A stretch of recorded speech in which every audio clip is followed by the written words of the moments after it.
The way you talk. Oh, ganito ngayon ang kausap mo. Sige, paano? Hindi siya matapang eh. OWA Administrator Arnel Ignacio uminit ang dugo sa isang claim company matapos na dumulog at magpasaklulo ang pamilya ng isang OFW na namatay dahil di umano sa sakit na malaria. Gusto mo pala ng ganitong bakbakan ha? Sige, pupunta ako dyan ngayon. Antayin mo. Sinugod.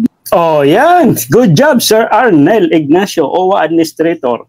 Yan. So anyway guys, katapos ko lang maglinis ng sasakyan at while nagkakape, nakita ko yung video ni ni Ma'am Bisan Yuno Vlogs. Isa sa mga suki po natin, ginagawa po natin ng reaction video kasi isa po to sa mga nakita kong legit no ang itong YouTuber na ito, si Ma'am Bisan Yuno Vlogs. Kung hindi pa po kayo subscribe dito kay Ma'am Bisan Yuno Vlogs, nako, mag-subscribe na po. Panoorin niyo po yung mga content niyan. Napakaganda at napaka-informative po. Okay, so regarding po dito sa ating gagawa ng reaction dito si Sir Arnel, no?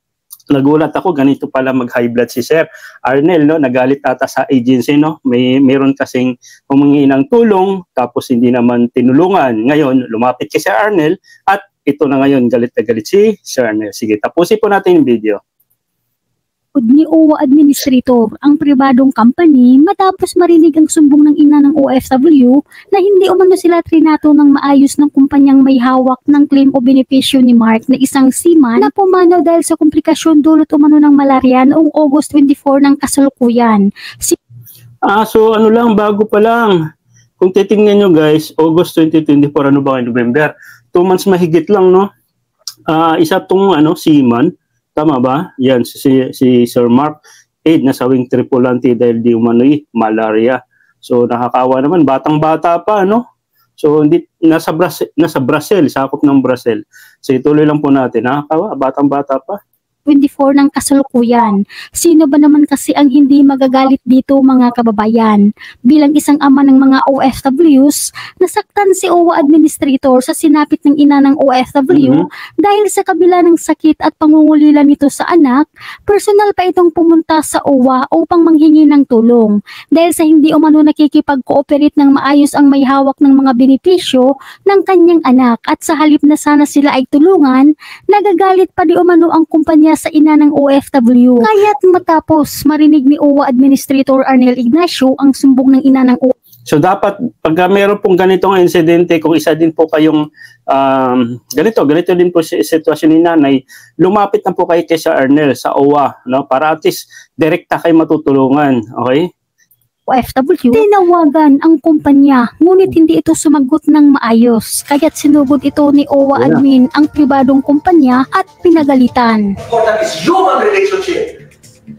That is what you do na.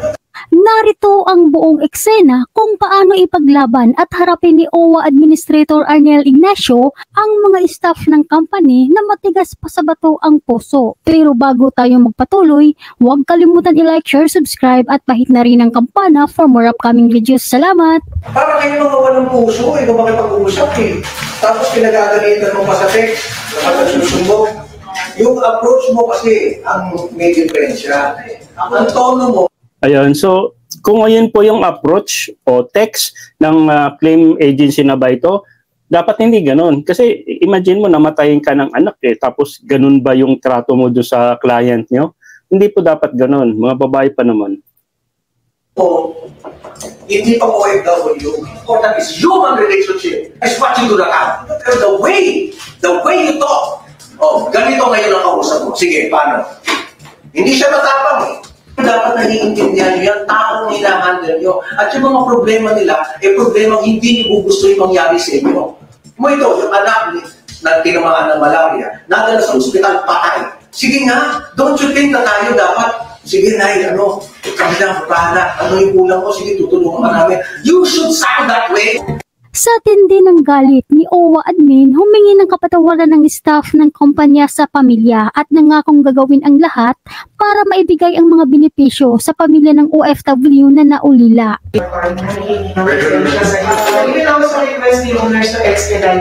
Tinalang talaga at may isang admin Arnel Ignacio na handang ipaglaban ang karapatan ng mga naulilang pamilya ng mga OFWs at handang harapin ang mga kumpanya na nagpapahirap.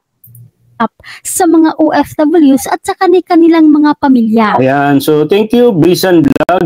Yun, shoutout po siya, Sir Arnel. Good job. So, dapat ganun po yung mga lumalapit po sa inyong direkta. Tulungan nyo po. Kasi wala naman po ibang tutulong sa mga OFW. Katulad ko rin, katulad namin. Lalo na sa mga nandito po sa Middle East, no, may mga kasabay na inaabuso. Sana ganito din po yung gagawin nyo sa iba. Okay, so ganun pa man, good job, and sana itong claim agency o lahat ng mga agency na ng mga OFW, dapat kung magising po kayo kasi kung sa inyo po mangyari ito, nangyari po dito kay nanay na wala ng anak dahil sa anumang sakit na yan, di ba? So ganun din po yung magiging reaction nyo. What if hindi rin po kayo yung tutulungan ng ahensya na gusto nyo na dapat tutulong po sa inyo.